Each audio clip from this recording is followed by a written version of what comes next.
va revenir sur l'investissement tout à l'heure, mais au début de votre intervention, vous avez parlé de réputation.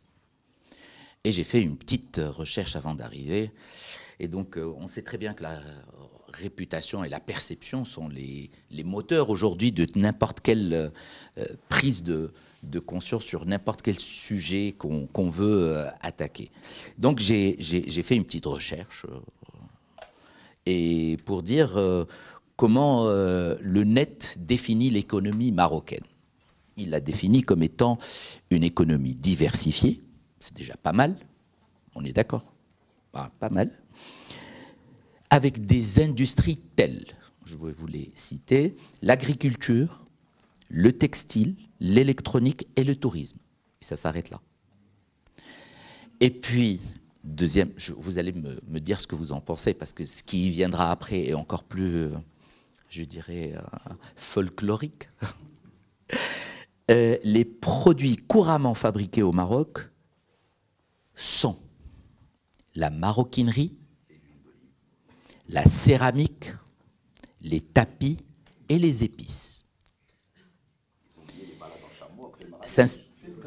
Alors, je peux vous garantir que c'est une agrégation de recherche qui est tellement complexe et qui sort. Et allez sur ChatGPT, il sort la même chose. Donc, en quoi ça vous interpelle? Quel est l'état des lieux de ces secteurs, de cette réputation qu'on essaye de mener? Est-ce que, et là je vais vous interpeller, c'est Ali, est-ce que le simple fait de mettre des spots de Morocco Now sur les grandes chaînes de télévision et autres en Europe ou ailleurs est suffisant aujourd'hui? Non, évidemment pas. C'est pas suffisant. Mais en revanche, c'est nécessaire. C'est nécessaire. Et puis, en demandant à ChatGPT de faire la synthèse de ce qu'il trouve sur le net. Mais non, mais j'insiste là-dessus parce que après les chiffres sont là pour confirmer que non, c'est pas la réalité. Quand on prend les chiffres pour les mettre en avant. Pour mettre en avant. Quel effort on met pour mettre?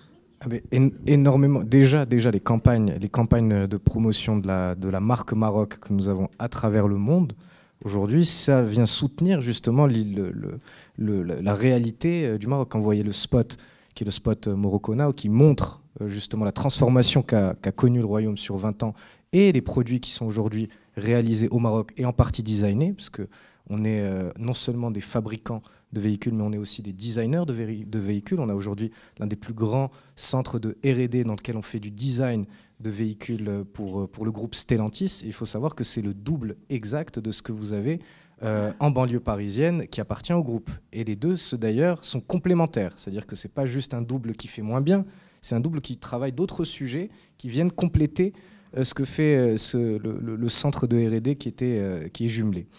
Donc non, il y a des réalités. Aujourd'hui, il y a un sujet qui est l'inflation et l'augmentation des prix des matières premières, donc l'OCP est aujourd'hui le premier exportateur au niveau des chiffres de l'Office d'échange, mais le deuxième, c'est l'automobile.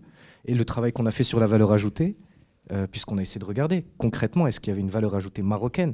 Elle est très élevée. Et les autres secteurs qui arrivent, effectivement, dans le top 5, vous avez l'aéronautique. Donc le Maroc a effectivement une économie diversifiée, ça c'est une réalité. On reste évidemment tributaire d'un gros secteur, d'un grand secteur et qui est essentiel parce que ça a permis l'autosuffisance alimentaire qui est l'agriculture. Mais on a aujourd'hui une vraie offre exportable marocaine qui a la réputation qu'il faut, que l'on soutient continuellement, nous, à travers à la fois des roadshows. Je veux dire, on a été avec le ministre de l'Investissement, on a été au Royaume-Uni pour faire la promotion de cette marque, on a été en Allemagne, on a été au Japon, on a été en Corée faire des lancements de Morocco Now et à chaque fois avec des réceptions et des campagnes de presse et de communication qui étaient là pour simplement raconter l'histoire du Maroc. Aujourd'hui, l'histoire du Maroc plaît. Et si vous regardez d'ailleurs les effets, il y a des classements maintenant de marques. Le marque Maroc fait partie des 5 marques qui ont connu la plus forte croissance réputationnelle dans le monde. Donc ça veut dire qu'à un moment, les campagnes de promotion de la marque Maroc marchent. On connaît un peu l'histoire de la marque Maroc, comment elle a... J'insiste, je veux terminer sur un point, ça se traduit aussi sur la perception de l'investissement, parce que c'était ça le lien réputation et investissement. Quand vous regardez le Financial Times, qui est une revue sérieuse, et qui fait des classements, qui fait ce qu'on appelle les Investment Outlooks pour 2023, dans lequel il classe les 50 économies les plus attractives pour l'investissement direct étranger, les 50 plus attractives. Le Maroc est classé à la 3e place. C'est vérifiable, il y a les sources. Troisième place sur 50.